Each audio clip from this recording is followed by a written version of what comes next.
আজকে 27/10/2025 রোজ সোমবার।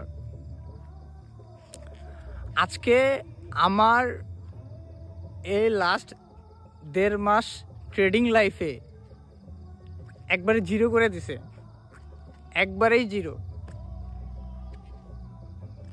কিন্তু আমার টার্গেট বিলিয়নিয়ার হওয়া।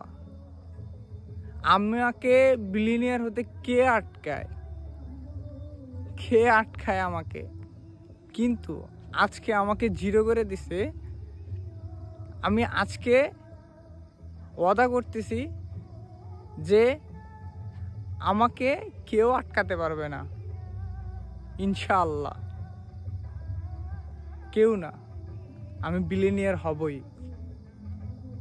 আজকে 27/10/2025, আজকে সোমবারে আমি বলে রাখলাম ইনশাআল্লাহ আমি বিকামে বিলিয়নিয়ার।